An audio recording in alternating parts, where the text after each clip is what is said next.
start.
Our show today focuses on the fact that Daimler Trucks is capitulating to Tesla Semi in Europe.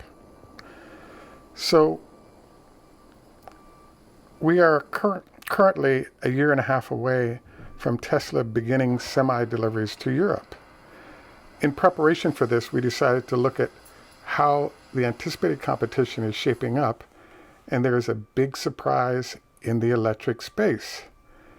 Daimler, in partnership with Volvo and Scandia, is moving to hydrogen, through which they'll produce zero-emission vehicles from their hydrogen fuel cells.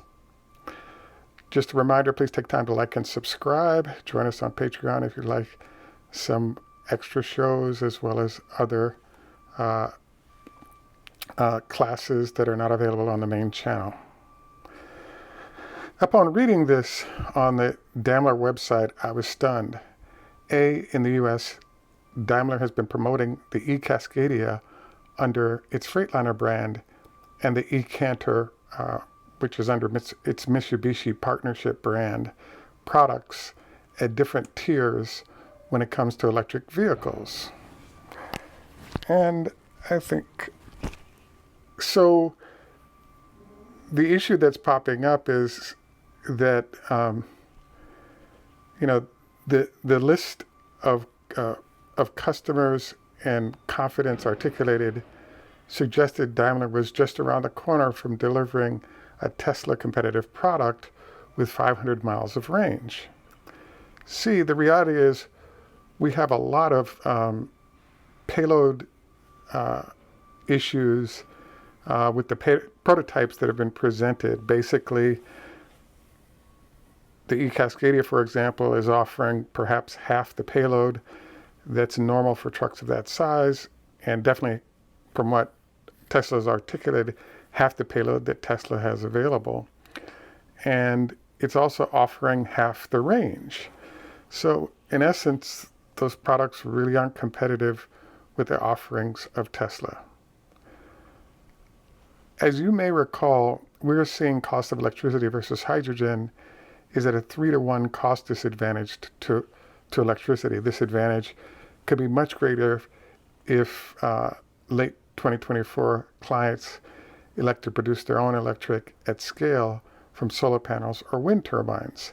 In fact, Germany had a brief period where turbine-generated electricity had exceeded needed electricity within the country and was being given away free of charge once this occurred.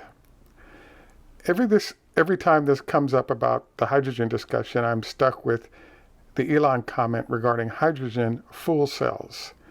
He calls them fuel cells because one must use electricity to help create the fuel and then transport it into place before use. All those items add costs that electricity does not have to do. Why did they go this route in Europe? The EU has been issuing fines based on the fact that Tesla has been successful. The major truckers in Europe can offer a zero-emission solution on the heaviest trucks via hydrogen until they can figure out an electric solution. The Class 5 level of trucks below Class 8 does have a Daimler solution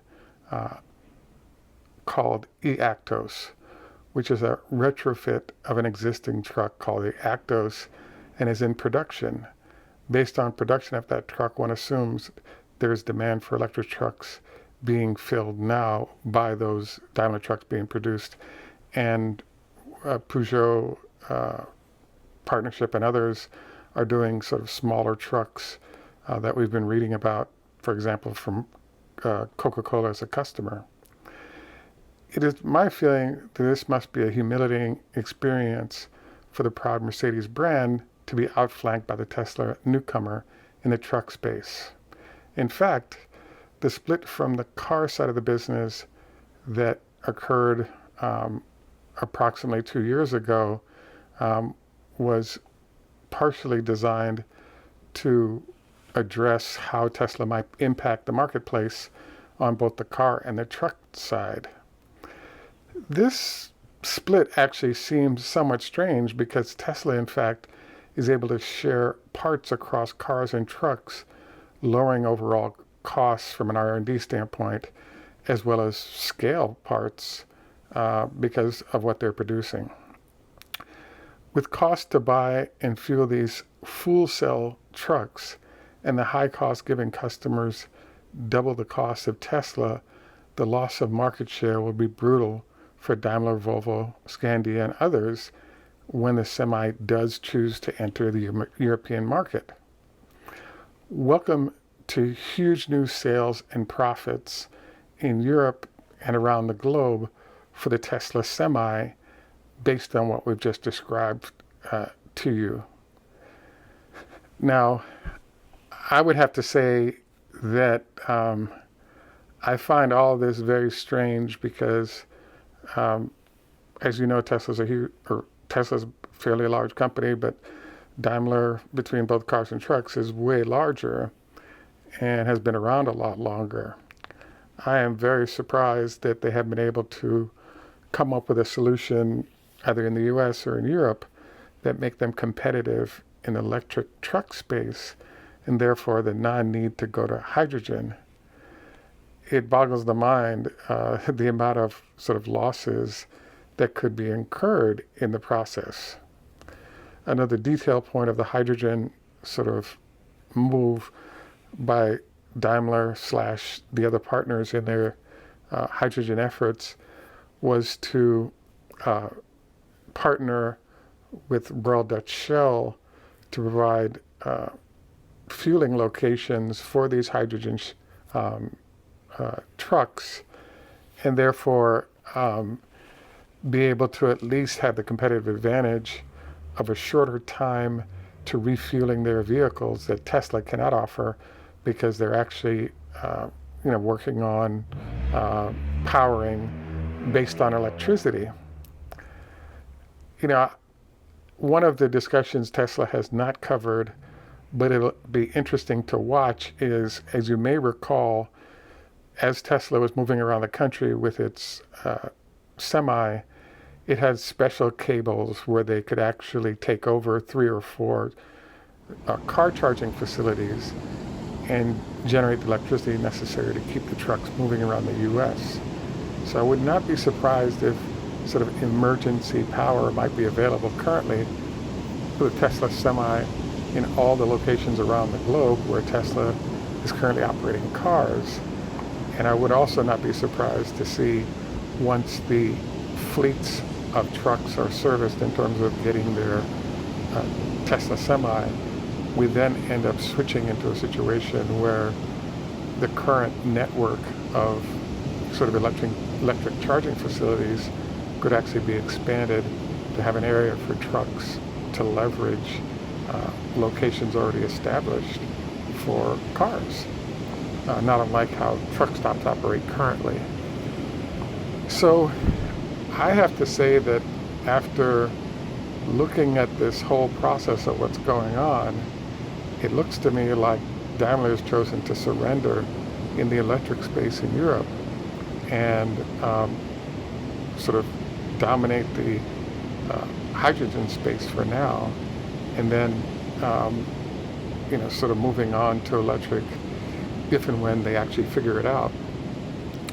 It's hard to imagine how customers are going to justify very high cost of purchase and very high cost of fuel these vehicles going forward. So there may be some secret weapon that we haven't thought of, but there's no doubt that at least double the cost of fuel when we go to the fuel cell. But I actually think the number is triple the cost of fuel versus electricity.